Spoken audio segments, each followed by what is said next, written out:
Okay, we are live, baby, but we're letting it breathe. Oh, for so brief a moment as we plug in Facebook here. Get the tribe under one tent. That's how we do it here. We're all about that unity here at Mile High Huddle. Uh-oh, what are we seeing? Let me try this one again. Getting a little bit error code. And we are good. Welcome in, everybody. It is the Huddle Up Podcast, presented, as always, by Mile High Huddle and powered by Blue Wire Podcasts. I'm your host, Chad Jensen. With me, my fellow football priest. You know him. You love him, Zack Kelberman. Zack, there's a few things to get to tonight. First things first, though. Did you catch Beckoning the Broncos debut this morning? Kim Becker throwing down with authority. Scott Kennedy producing. Were you able to catch it? Yeah, I saw some of it, and I was impressed with what Kim did. I mean, no surprise. I work with her on Kelberman's Corner, and she's really good at what she does. And I think it's a different flavor. You know, it's a female-oriented show where she gives the viewers her opinion through her eyes, and she's very knowledgeable about football and about the Broncos and passionate. And I think that passion resonates with the fan base. So I wish her all the best. She did great. I want to thank everybody that was in the room live with her. And even those of you who listen after the fact on demand, really appreciate your support. It's going to only get better. She's great. As Zach said, she's great, and it's only going to get better. And the name's pretty good, too. Yeah. Just want to put that out there. Where'd that come from? I don't know. No, man. Kind of out of the ether. We were thinking one thing, and then all of a sudden, some big idea guy that I guess gets a royalty check. I don't know. It just happens. But Zach, on to Denver Broncos news. Turns out Randy Gregory is going to have to face the firing squad of sorts, because the Denver Broncos are going to hold joint practice sessions with the Dallas Cowboys, dude. What do you know about it? I'll pull up the article. Yeah, well, it's each team's preseason opener, and as has become customary around the NFL, they'll get a joint practice in with the team they're about to face. The game is on August 13th. The joint practice will take place that Thursday, August 11th. It's only one practice, but it's the first Broncos joint practice they've hosted since 2019 before the pandemic. They worked, I believe, at Minnesota last year. So it doesn't mean much. It doesn't count on anything. It's a good extra set of bonus reps against an interconference foe like the Cowboys, and the first time they meet since that wonderful game last November when the Broncos won by 2 touchdowns, and Vic Fangio uncrossed his arms for the first time as a Bronco, a momentous occasion. If Randy Gregory plays, though, that was my addendum to what you were saying, Chad, because he's coming off shoulder surgery. Do they push him in the preseason opener? Do they get him out there? Is it worth him being active to say he can face his former team? I don't know. It's another added storyline, though, to what this matchup has become. So for craps and giggles, what was Vic Fangio's? Obviously, it didn't work out for old Vic in Denver, but what was his signature win? Was it the Houston game with Drew Lock on the road? Because I got to remind you, that year, the Texans were a force to be reckoned with. They won the AFC South, went to the playoffs. It was this game. Was it the Dallas game? I'm trying to think what was in between. Was there an authoritative win in 2020? Maybe that road win against the Panthers, but the Panthers weren't anything. So you blew them out on the road. Drew Lock threw 4 tutties, but the Panthers were, whipping boys that year. So you're saying Dallas. I would agree. That's got to be his signature win. Yeah, and the game, as I wrote, really wasn't as close as the score would indicate.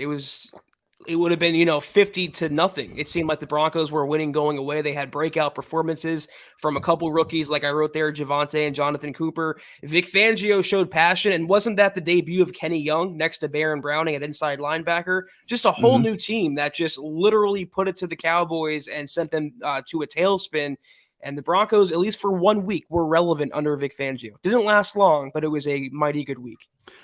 Caught the Cowboys slipping. Tanner, bro, thank you for that super chat.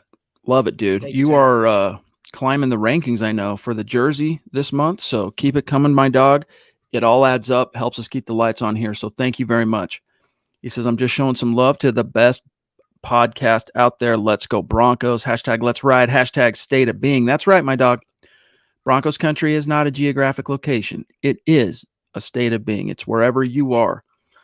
Zach, I can't wait to see what this team looks like. Even just a preseason game, we're probably not going to see Russell. I don't know. Do you think we're going to see Russell Wilson in the preseason game 1 or 2? Oh, yeah. At least if only for a series or two, but it's the opener. They only have 3 games now in the preseason. New offense, a new team. They want to get him some reps. You'll see him.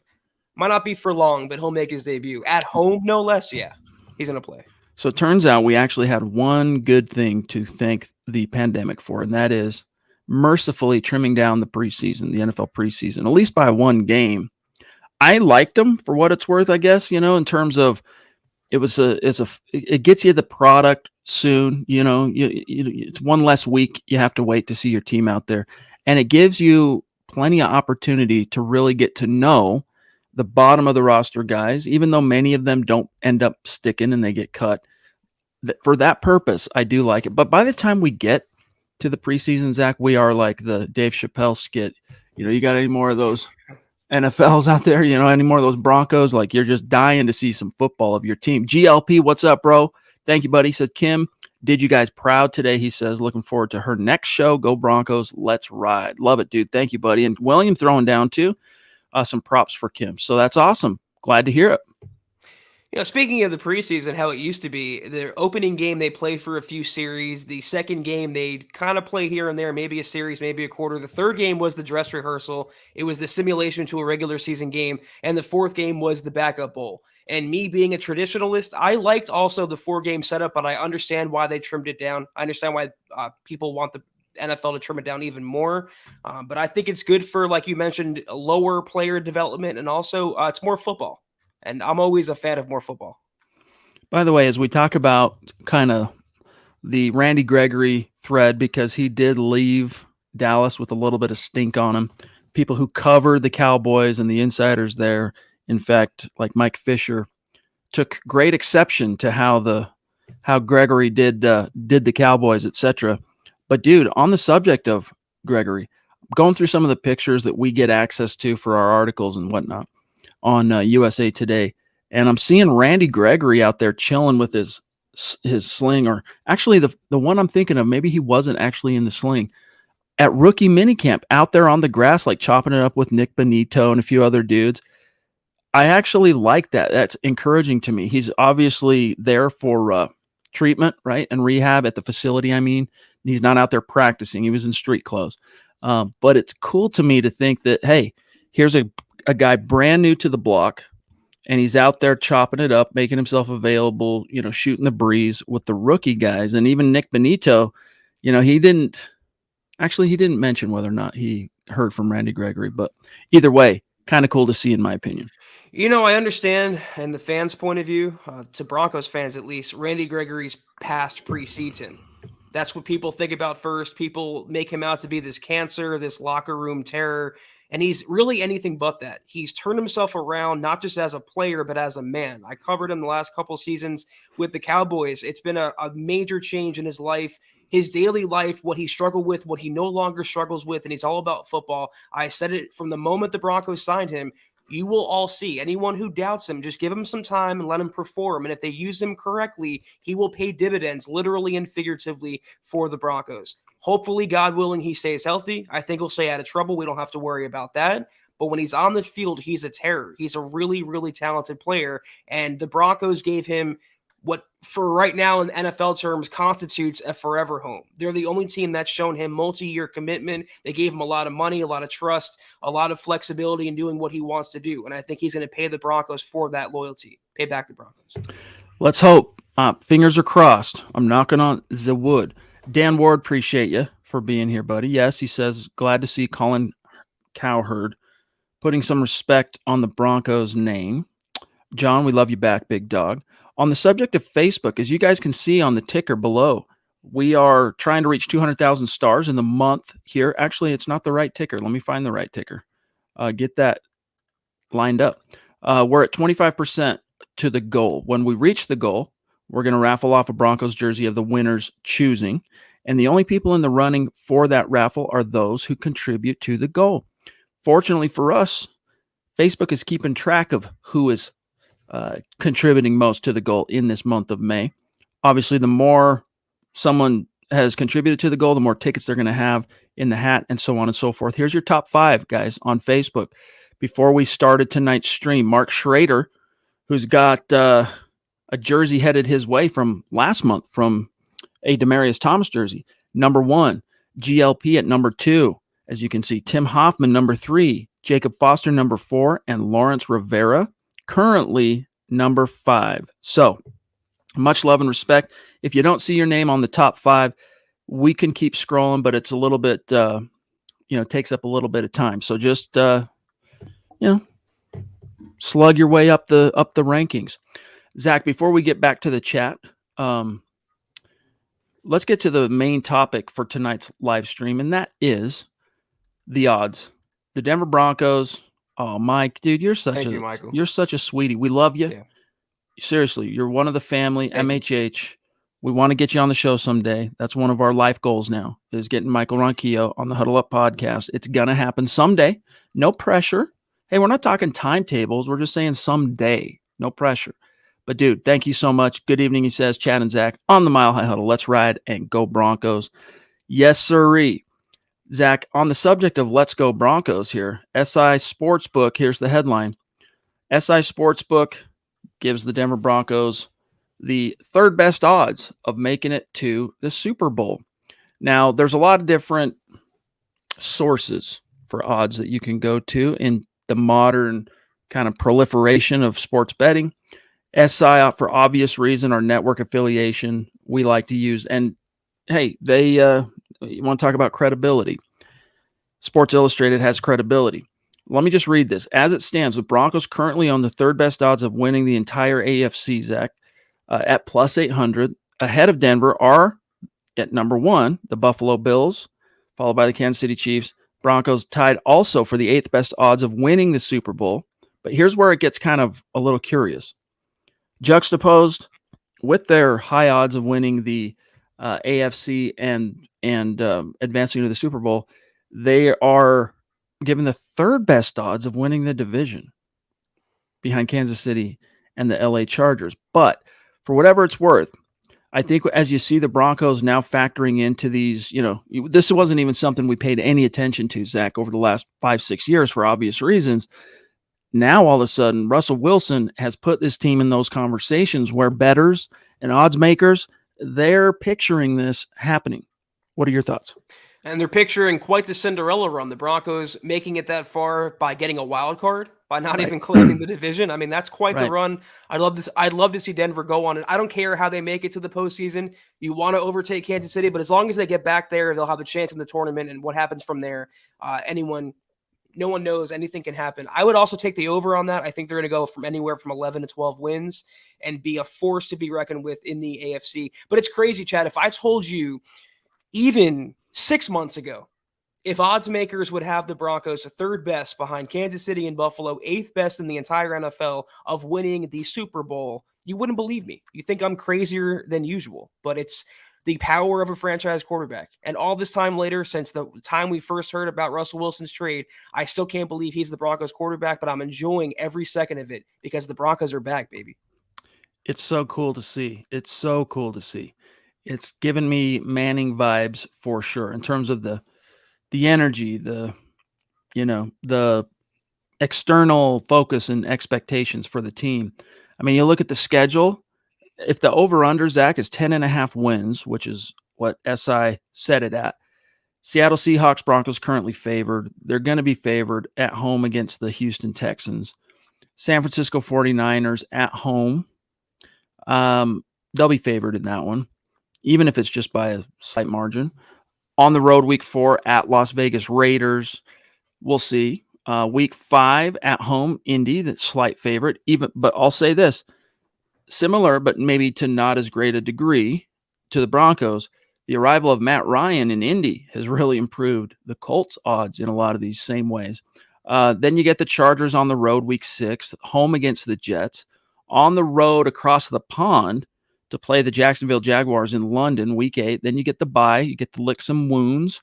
Week 10 on the road at Tennessee, week 11 home against the Raiders, week 12 on the road against the Carolina Panthers. Week 13 on the road, Baltimore Ravens. Home against the Chiefs in week 14. This is where the streak comes to an end. That's my, maybe it's not so bold of a prediction, but 13 straight wins, perhaps it is bold. This is where the Broncos end the streak. Week 15, home against Kyler Murray and the Cardinals. We'll see, I guess, if Kyler Murray is still going to suit up for the Cardinals. At the Los Angeles Rams, Week 16. Week 17, at the Chiefs, and then home against the Chargers for Week 18. So I think that 10.5 over-under, I think that's pretty fair for this team, and I am definitely taking the over. I mean, you mentioned the Colts. What is it, 34-year-old Matt Ryan on a short week coming to Mile High in prime time? I'll take my chances. I'm not worried too much about Indianapolis. But the Broncos, I will say, have to take advantage of the front half of that schedule because the last 6 games are quite the brutal stretch. And the Broncos will have to be in a good position where maybe they can trip up and lose a game they shouldn't lose in the final 6 and still have a shot at the playoffs or a better playoff spot. But there's no reason why, considering the talent they have, the coaching they have now, why they can't do better than 10.5 wins. They will do better than 10.5 wins.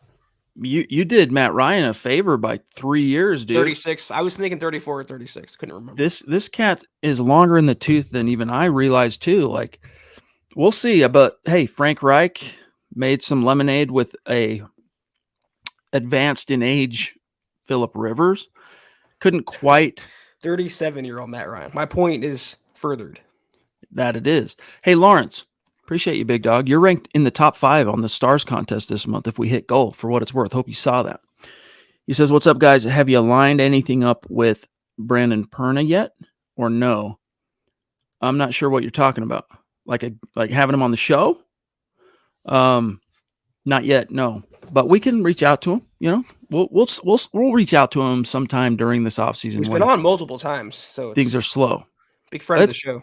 It has been a while, I guess. How long has it been? Probably, I don't know, 1.5 years, maybe? A year? Year. Probably a year.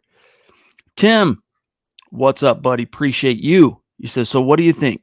Walmart at Mile High? Geez, that name sucks. LOL. Bringing Russell in definitely made this organization look better. On top of all the awesomeness we already have, go Broncos. Yeah, you know, we're still sitting here in the off season where we're basically in daydream mode. But the cool thing about acquiring a quarterback like Russ, when you kind of compare it to the odds and some of the predictions out there, is, you know, this isn't trying to project what's going to happen. We talk about 10.5 is the over-under in wins for the Broncos. You know, this isn't us saying, hey, Teddy Bridgewater just arrived. He had, you know, 1, 2 maybe noteworthy seasons in a 7-8 year career, whatever it is. No. So let's go ahead and try and guess what this is going to look like. No, this is Russell Wilson, 10-year NFL veteran. 8 of those seasons, he led his team to the playoffs. 9 of those seasons, he made the Pro Bowl. So, you know, if you're taking bets, you're betting that he's going to lead the team to the playoffs. You're betting that he's going to have a Pro Bowl season. And Zach, if the best predictor of the future is the past, I'm predicting I'm gonna juice that up a little bit too, because he did all that almost in spite of many of the circumstances he was faced with, the coaching, you know, defense first, run game oriented. I don't think Nathaniel Hackett, as much as he's going to prioritize, of course, helping to protect Russ and balancing the offense by running the ball, it's going to be a Russell Wilson-centric focused identity as a team. And if the defense ends up becoming a thing, watch out. But imagine Russell Wilson with an offense, a head coach and an offense that is, the whole team basically is geared around, hey, Russ, get out there and cook. Doesn't that sound familiar, though? A quarterback accomplishing despite the coaching holding him back.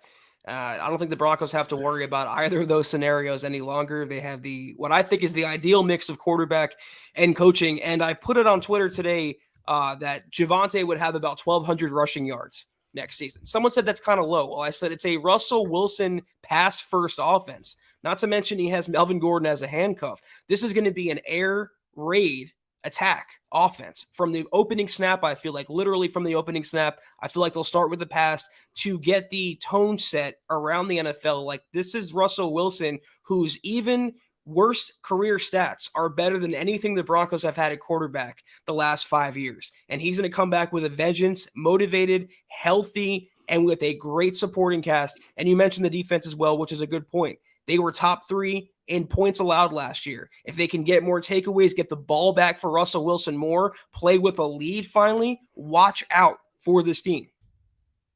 Yes, indeed. And by the way, Lawrence, we'll reach out to Brandon, see if he can make some time for the Huddle Up podcast. Dan, dude, don't get too big for the britches. You know what I'm saying? As long as Patrick Mahomes and Andy Reid are a coach quarterback chicken combo, they're going to be a threat, dude. They're going to be a force to be reckoned with. I mean, I guess it depends on how you define what a threat is. But to me, a threat is an opponent that has more than, well, I'll just say this, an opponent that has a plausible shot at defeating you on any given Sunday. And you could say, any team, any given Sunday. No. The Chiefs, look, what's it going to be? The first time the Broncos, led by Russ, play the Chiefs, is the expectation, and I'm talking national, we'll see how the season takes shape by then. It could totally change things, but I doubt it. Is it going to be expectation of Broncos winning that game? I bet the Chiefs end up coming into town by virtue of their 13-game winning streak they'll both be in the conversation for the dance by the time you get to that week 14, that late in the season. Wouldn't surprise me to see the Chiefs, because of their 13 consecutive wins, come into Denver as a slight favorite. Don't sleep on the Chiefs, dude. Doesn't mean I don't feel confident in the Broncos. I totally do. I predict that's the game the Broncos are going to snap the streak, but don't sleep. We talked about the Dallas game earlier, and the big reason why the Broncos won that game is because Dallas slept on Denver, and they thought they can waltz against them and coast to an easy victory. They overlooked the Broncos, and they got slapped in the mouth. So I don't want any Broncos fan thinking just because the Chiefs lost Tyreek Hill or the Broncos gained Russell Wilson, they're not a good team anymore. They are very, very much a good team with Andy Reid and Patrick Mahomes. And to the Tyreek Hill point, yeah, he's a phenomenal receiver, but they replaced him pretty well. Marquez, Valdez, Scantling, Juju, Smith-Schuster, and Sky Moore, who I really like coming out of college. Their defense improved with Trey McDuffie and George Karlaftis, the future Russell Wilson quarterback harasser who wants to sack him. That's going to be fun. It's going to be a fun matchup. Two of them. I think the Broncos will end the streak as well at home. I think that's going to be a great game to watch and a great moment for Broncos country. But the Chiefs are going to be a thorn, man, forever. With Patrick Mahomes at quarterback, forever a thorn. Even once Andy Reid calls it a career, Mahomes goes on. He's that good. It's unfortunate, but it's basically what the entire AFC West had to deal with for 16 years when John Elway was a Bronco. That's basically what we have to. Wasn't the Broncos on top of the division every single year, but the Broncos were always the team to beat because they had Elway. Casey Nickel, bro, legendary Super Chat superstar. His appearance on the Huddle Up podcast, grand slam, knocked it out of the park. Thank you for that, buddy. Thank you, Casey. He says Russell Wilson will take this team to the playoffs and gain more MVP votes than he ever has won. It'll show how much of an impact he has as well, with the Seahawks battling for the first pick in the draft. Go Broncos. Yeah, bro, I love it. I wonder what the quarterback is really going to be in Seattle. Do you think they really are going to talk themselves into the zero upside Geno Smith? I mean, no. I understand that on the surface, you might get to training camp, through training camp as the Seahawks and think, I don't feel any more confident that Drew Lock is going to deliver us any more wins than Geno Smith this year. But there at least is an upside. Like if we get him out there, we get him rolling, we get him in our system, our coaches are working him, he's growing, hopefully each and every. At least there is a potential. You can debate what it might be. Upside for Drew Lock. All Geno Smith does is exactly this. All he serves for the Seahawks is angling for the number one pick or angling for draft, positioning. Drew Lock, at least, flip a coin on which one would give you a better chance to win on a Sunday right now, as based on what we know about both guys. But Drew Lock, I would have at least a modicum, a sliver of faith that he could grow into some of that potential as the season drags on and could become something for the Seattle Seahawks. Who's it going to be? I am so happy we don't have this conversation anymore. Thank you, George Payton. Thank you. God, I can't go through it again. It's so bad. I don't know how you can talk yourself into Geno Smith. He's like not even, a poorer Teddy Bridgewater to me, where he's a backup basically, but he's not nearly the leader that Teddy was or, claims to be. So I don't know what they're going to do. I really don't care what Pete Carroll does. Thank you for Russell Wilson. I would like to see Drew get a shot. I think the upside there is worth testing out. God, I've said these words before, Chad. It's worth gambling on, and it seems like they picked him up for a reason. Pete Carroll has done nothing but talk up Locke since they've acquired him. If they don't acquire Baker Mayfield or Jimmy Garoppolo or another quarterback, I think it could be Locke in week 1 versus the Broncos. How wild. Guys, here's your update on the Super Chat Superstar competition this month on YouTube. Top 5 finishers, their names go into a hat. Jersey of the winner's choosing. I do have a few DT jerseys left, but then again, like DWI guys, he won last month. He preferred what was it? It was a Javonte Williams jersey, to each his own. I did put in the mail today jerseys for Michaela, jersey for Mark Schrader, and 1 or 2 others that was the jerseys, and then a couple other care packages. So be looking for those, Mark Schrader and Michaela, for what it's worth. But here's your top 5. Well, here's your rankings on Super Chat. Updated. This doesn't count tonight's show. DWI guys, number 1. Michael Ronquillo, number 2. The Duchess at number 3. Pobby at number 4. 2 ladies representing, I love it, in the top 5. Tanner at number 5. D-Dub, 6. Sam Bam, 7. A few of the other names. Shane, Naj, Paul, Casey Nickel, Schrader, Kendrick, etc. Kendrick, you've got a little care package coming for you that was put in the mail as well. You should be seeing that anytime, probably within the next 2 or 3 days, for what it's worth. Okay, let's jump back into the chat here, see where we are. Whoa, just did a jumperoo on me. Yo, we got Zeus McPeak in the house. Zeus. Legend. Have you made your move yet, bro? I don't remember what the timeline was on that, but it's really good to see you. Thanks for the super chat, bro. Godfather. The Godfather. First face etched in the MHH Mount Rushmore. The term coined for and on behalf of Zeus McPeak. Love you, bro. And also in part by Michaela, as we see here, another Michaela bomb. It doesn't matter the amount there, as long as it's Michaela dropping it, and we definitely honor you as such. You are the Duchess for a reason, Michaela. She says, I heard Seattle really wanted Locke. Truth? Yeah, that's what I was talking about. Pete Carroll was supposedly an avid fan of his. They liked him coming out of college. And one thing that caught my attention at the draft is when he talked about banking on Locke's upside and giving him every opportunity to succeed and putting things around him for him to succeed. In other words, everything the Broncos did not do with Drew Lock in his first 3 seasons. Yeah, I mean, they probably really wanted Andrew Luck, too, in 2012, but couldn't get him because he went number 1. But, hey, consolation prize. You got Russ in round 3, so cry me a river. But, yeah, that's the thing. Zach. Everything we've heard from the Seahawks on the subject of Drew Lock since the trade has been effusive praise. And then all of a sudden I start reading from all the Seattle beat writers that the expectation is Geno Smith is going to be the guy. You know, he's going to be Seattle's Kyle Orton, for lack of a better term. Hey, why are you playing Geno? John Fox, a.k.a. Pete Carroll. Well, we believe right now Geno gives us the best chance to win. When you got a guy that's got some more upside, a little bit more of an investment in him, waiting in the wings. If they roll with Geno Smith, though, this I can promise you, it will only be a short matter of time before Drew Lock does see the field, because Geno's a fail-safe guy. Geno is oh crap, our guy just, banged his thumb down on a helmet making a throw, and we need to go check him out in the locker room. You're in for a minute, Geno. Like, that's Geno Smith. Geno Smith shouldering the Seattle Seahawks as a quarterback for the long haul.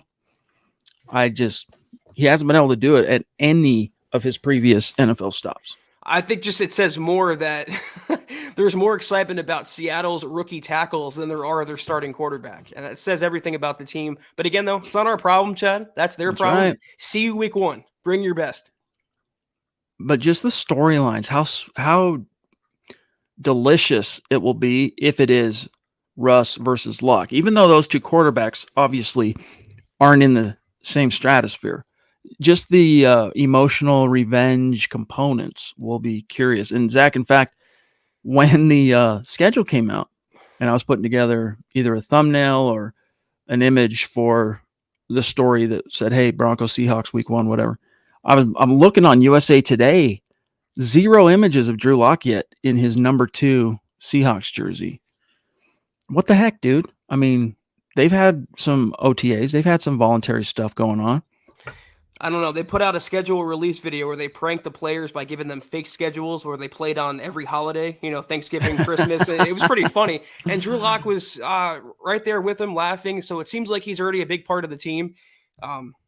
I was thinking in my head when you were talking, the Broncos will win this game. I have no doubt about it. But I'm thinking, what if, though, Drew Lock beats Russell Wilson in the season opener in primetime? What if that happened? God help Denver. That's all I can say.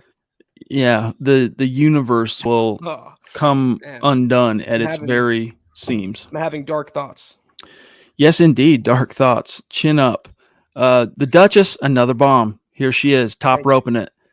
Love it. Thank you. She says, I will have me some yummy Russ. Thank you very much. LOL.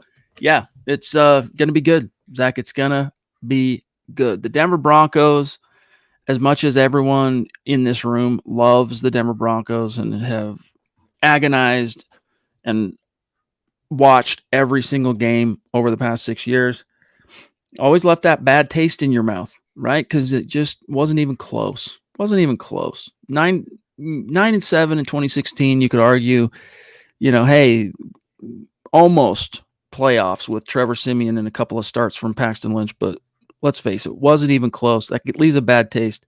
Not so with Russ. I'll pass on using that descriptor, Michaela, but I'm definitely excited about Russell Wilson, so I'm in agreement there, for sure. We've got, hey, Mark Robertson, appreciate you, buddy. Dan says, KC is now third best in the AFC West. LOL. No longer sweating KC this year. Now, next year is another story. The LA Chargers will be the hard out. However, I think Denver can take one away from them, especially if PS2 shows us again. Interesting theory you got there, my friend. I don't share that particular outlook on Kansas City. I think it's still forced to be reckoned with. But on the subject of Patrick Surtain, hey, he's ranked, according to PFF, among the NFL's best players under 25. Where exactly did he check in? Let me read this. PFF's Trevor Sikkema ranked Surtain as the 20th best NFL player, Zach, under the age of 25 entering this year, falling only behind the likes of A.J. Terrell as the only other cornerback to make the list. And I thought it was kind of good or interesting that Nick brought up this very good point. He says, well, Surtain receives praise by PFF. It is somewhat an oddity, pardon me, considering how poorly he graded out per the site's metrics. He ranked as the 24th best overall corner via PFF's defensive grade with at least 750 snaps at a 66.1 grade and 24th with a coverage grade of 66.3. So how do you juxtapose that with being ranked on the top 25 player or top players under 25? We come back to the sometimes Michaela, I am a bad woman, but thank you for the super. That's number 3 for tonight. The incongruencies that oftentimes rear their inconvenient heads with PFF. This is why I don't care, honestly, how they grade a player or what they think. I think Patrick Surtain is the best cornerback in the division. And that's a case you can easily make. He's one of the best corners already in the NFL. He will be a Pro Bowler. If you just watch him play, if you just watch the film, I don't care about a coverage rating. I don't care about the contradictions of Pro Football Focus or these metrics. If you trust your eyes and trust your brain, you know how good he is and how good he will be. The Chargers, man, I'm sorry. I'm not seeing it. Like, I get that everyone wants to kind of crown them because Justin Herbert, really? I mean, Justin Herbert and Brandon Staley, and then you look across the roster and they do have some pieces.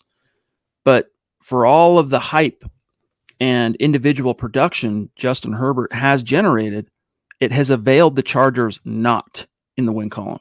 In the standings, hasn't really done them any service up to this point. So that's why I kind of still scratch my head about people going, no, it's going to be the Chargers this year. It's like, well, maybe we need to see it a little bit first before we get too far ahead of ourselves. Lawrence says, should we be worried about the coverage of the Broncos if Walmart takes over? I know they have a hard time keeping the Nuggets and Rockies covered. I don't know what he's talking about, dude. Syntax interpreter, C3PO. Coverage of the Broncos, like media coverage, Yeah. or I don't think if it would change if Walmart, if you mean Rob Walton took over the one of the Walton family heirs. I think if they win, they'll be relevant. It's always been a football town, Chad. And when the Broncos are on top, the Broncos are king. And when they get back on top, when, not if, they will be king again, no matter who's owning them. That's my interpretation of that question. And it's true that Denver is a Broncos. It's a football town, but you've got a Nuggets team that's very good. You've got a NHL club called the Avalanche that are very, very good. The Rockies, not so much, but I don't think it's so much of hard to find coverage. I mean, every major publication in the market covers those teams. It's just that much fewer by many multipliers care. So they're not read as much. There's not as much. And so what happens is, as a publisher myself, all right, and as Zach and I can tell you this, when it comes to media, you want to write about, even just us covering one team, only covering the Denver Broncos. You want to write about the subjects and the topics that people care about, because why? You want them to read your stuff. So it's not a matter of having a hard time getting coverage. It's getting covered, just not at the same scale, because not as many people care. Now, when the product's on the field and court for those respect and ice for those clubs is better, the public and fan interest climbs. But with those things, it's like this. Whereas with the Broncos, it's always, whether they're good or bad, they're always high scrutiny. Yeah, I mean, again, it doesn't matter as long as the Broncos are winning, and I think they're going to get back to their winning ways fairly quickly, and they're going to be the talk of the town once again. I can't even tell y'all how many Broncos podcasts there are out there. If you really search, I mean, it seems like one is popping up every single day. It just goes to show you how popular they are, not just even in the state, but also around the world. There's a Ireland podcast about the Broncos. There's international podcast. It's a brand that's a legacy brand in all of the world. Shout out to Darko, who listens to the podcast. I appeared on his podcast, I think it was last year, might have been the year before. I want to say it was last year, in Mexico City. So that's Denver's local market now as far as the international sense is concerned. Hey, Casey, thank you for that super chat, big dog. It says, love y'all. Denver Broncos for life from Nolans, baby. That's awesome, dude. Thank you. Glad to have you in the chat. Thank you for that super chat. And also thanks for representing, telling us where you're from. That's cool to know. You think Drew Brees is coming out of retirement, Chad? I don't. Why? Because he got kicked from his NBC job? You didn't see the tweet that he put out? He's like, No. I can be on studio next fall. I can come back to playing football again. It was a cryptic tweet. I don't think he's going to come back now, but it'd be interesting. I saw New Orleans. That's what. I would love to see it. I'll tell you that. I think if he can still play, the NFL is a better product when the Saints are good and Drew Brees is on the field. But Sean Payton's gone. If Sean was still around, I could maybe believe it a little stronger, but I mean, I know it's a lot of the same faces and all that stuff, but I don't think so. I mean, how old is Drew now? 41? I believe, yeah. He's coming off shoulder surgery. There's no way he's actually coming back, but the thought, even briefly, was pretty intriguing. He might be doing the Jim Harbaugh thing where he feigns interest in an outside job just to get more money from his current job or his next job. That's what I think he's doing right now. He's 43. He and I wow. are separated by 11 months. So he's 43, and when he retired, Zach, it was with a nice round figure of 20 NFL seasons under his belt. Why come back? There's no need. And he's got more money than he'll ever need. Like, what? Someone else will take him. I mean, kind of flamed out as a analyst there, but there'll be other opportunities for him. My first thought, I didn't think it would actually happen, but I thought, maybe Russell Wilson versus Drew Brees, Monday Night Football, Week 1. Ooh. 727. Sounds a little better than Drew Lock or Geno Smith. Anyway. Hey, 727 mil. Thank you for that, super big dog. What's up, indeed? We're just running and gunning like gunslingers of old. When we walk into an establishment, we sit never with our backs to the door. That's how we roll. Okay. 727 mil. Appreciate you, my friend. I read the Drew Brees biography shortly after he won the Super Bowl at the expense of Peyton Manning and the Colts. And that dude's story is very unique as it relates to NFL star quarterbacks, and then even just how he ended up becoming what he did in New Orleans. Like, it's a very unusual story for a guy that to be relatively high drafted. I know this is a Broncos podcast. We're talking about Drew Brees here, but just last thing, to be a second round pick, would have been a first round pick because he was drafted 32 overall, but it was right before the Texans became an expansion team. So he was like the first pick in the second round, if I remember right. Anyway, and then for him to go and have a Pro Bowl kind of career in San Diego on his rookie deal, lead him to the playoffs. Then he suffers a grievous injury on the last game before he's set to become a free agent. They don't pick him up. So then he goes and signs with the Saints, and to go on and do what he did, especially in a city that was trying to overcome the devastation of what Hurricane Katrina did down there in the whole 9 yards. It's a very interesting read for what it's worth. I always root for Drew Brees for that purpose. He's a good dude.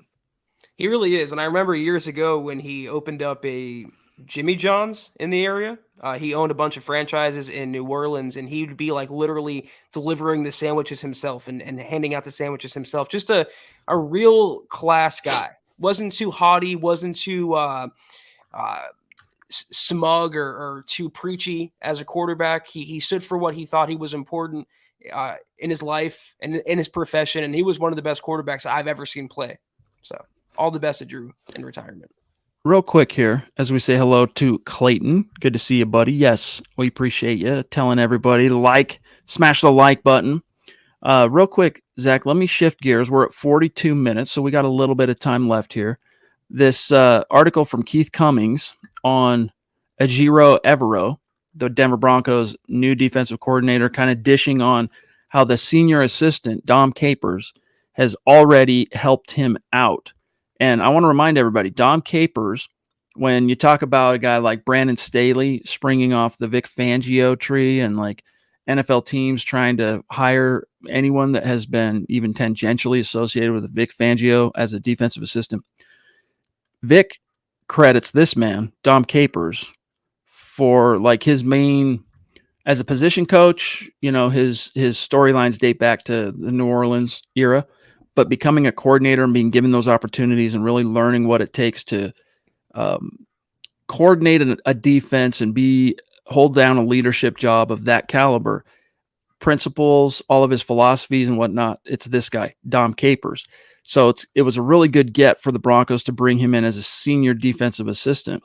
But here is what Evero said of Capers, quote, "Make sure I don't mess it up. Dom has been so valuable, just all the experience and knowledge that he has. He's been so helpful so far in terms of always having the scouting board. He has a lot of great ideas, very familiar with the scheme, especially with the youth on our staff. It's refreshing to have somebody, not just for the defensive coordinator, but for the defensive line coach and the outside backers and inside backers and for our secondary. He has knowledge on every level. He could be helpful, not just to me, but to the entire staff." So especially when it comes to scouting the opponents and whatnot, already Dom Capers is coming in clutch. That was probably a pretty smart hire by Nathaniel Hackett. Yeah, really smart. And I like what they did with Bill Collar, too, retaining him as a special projects coach, whatever that means, and also a consultant on defense. It's good to align the youthful rookie coordinator in Evero with a couple people who've been around the NFL block quite a few times. I really like, though, Evero coming into his own as a coordinator, as a coach now in this big role. I like what I've heard from him so far about his aggressive tendencies. I like he wants to hold the Broncos defense accountable and clean up where they failed last year. I think he's going to be a good one, but he certainly has a good sounding board to lean on in Dom Capers. Ovanis, yes, indeed. In case you guys missed it, Philip Lindsay got himself a job. He's heading to the Indianapolis Colts to go be a part of that backfield, which is obviously formidable and headlined by Jonathan Taylor. So happy to see Phil land on his feet and get another opportunity. He's 28 years old. You know, he's a little bit longer in the tooth than the average NFL back, Zach, that's only been in the league 4 years. This is his 5th season. If he could go succeed somewhere, though, I could see it being in Indy, but he's certainly not going to be first fiddle. Like he'll have to battle just to try and be second fiddle and like try and carve out a role because that offense, it's going to be handing the ball off to Taylor. If you want to get in where you fit in order to fit, and this is something Nick wrote in the news article, which I agree with wholeheartedly, covering this, that he had signed with the Colts. Philip, if he wants to extend his staying power in the league and maintain that shelf life, he's really got to become a receiver of like even not, he doesn't need to become Austin Eckler in LA, but he needs it to become something he can do so that when it's third down and Jonathan Taylor takes a rest, you're the next guy on the field. And then maybe you can stay on for that next set of downs or whatever, and then just kind of fight your way in until he really kind of masters that. And it's not like he sucks, but he's just not on the same level as a lot of his peers when it comes to offering that versatility to a team. Well, I'll always root for Philip, and I'm so happy he got himself a job, and I wish him all the best in Indianapolis, except in Week 5 when he faces the Broncos, if he faces the Broncos.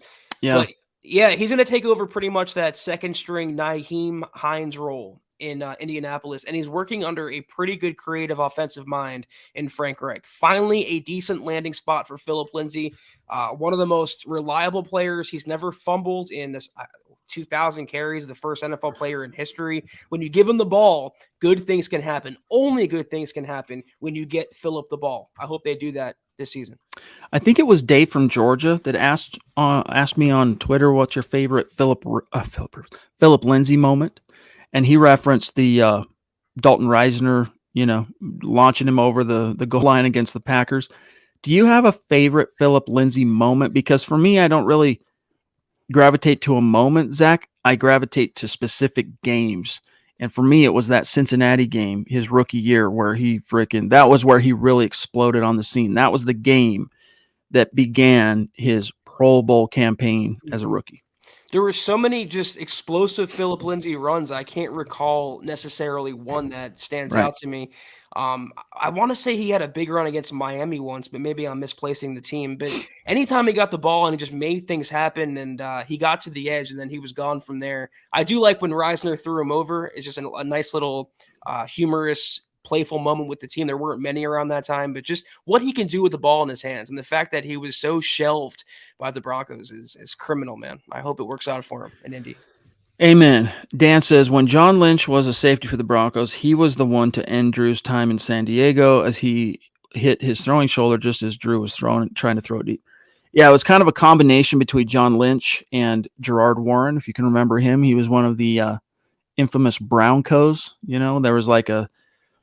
There was for whatever reason, a time there, Mike Shanahan, the front office guru. Mike Shanahan, the head coach, phenomenal. Mike Shanahan, the front office guy, not so good. But when it was Courtney Brown, it was Ebenezer Ekubon, it was Gerard Warren, bringing these former highly drafted Cleveland Browns that had flamed out defensive linemen, and then bringing them to Denver. I mean, even Reuben Drones, or am I maybe Drones was Cleveland was after Denver. Either way, it was Gerard Warren, though, in tandem with John Lynch, that ended Drew Brees' time with the Chargers.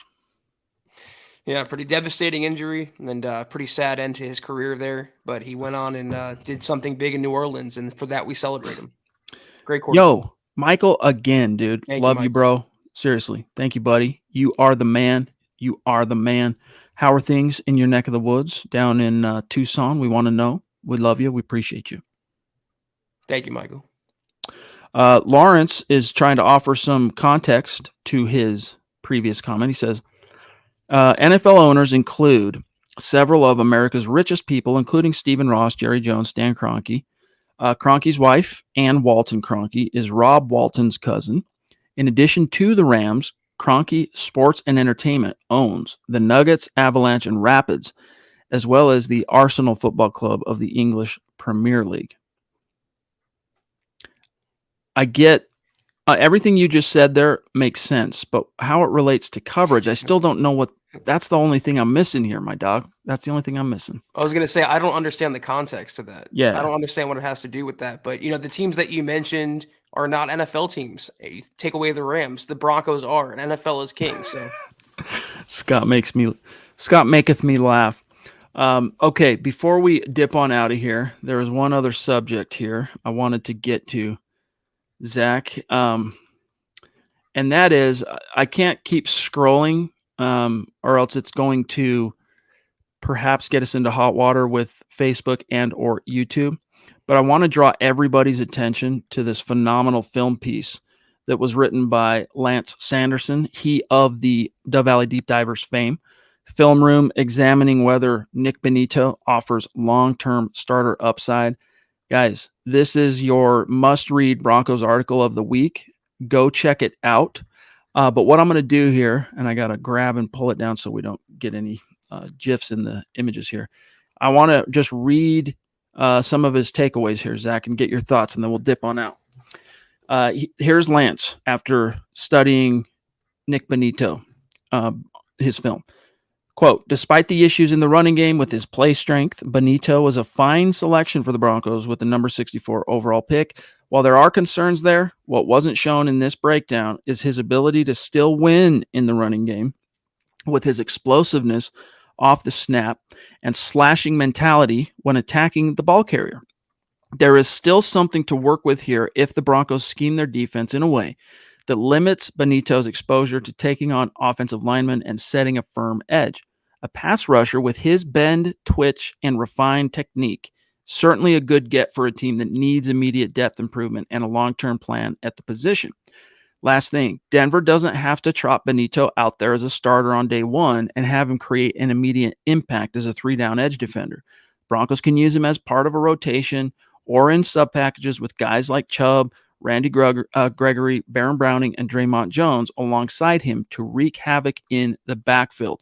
Close quote. So, Zach, the takeaway, this dude can be very, very good for the Denver Broncos. People are sleeping on the fact that he was the last pick in the second round. He could be more than what you kind of perceive as a late second round pick for this team. I mean, you're supposed to get your starters in rounds 1, 2, and 3 in the draft, NFL teams, but because unlike when Vaughn, who was the number 2 overall pick in 2011, he was expected to immediately start and contribute. And of course, he was the number 2 pick. Opposite of Elvis Dumervil, that's not what you need from Nick Benito this year. Anything you get from him, it's, as a rookie, I think anyway, is gravy.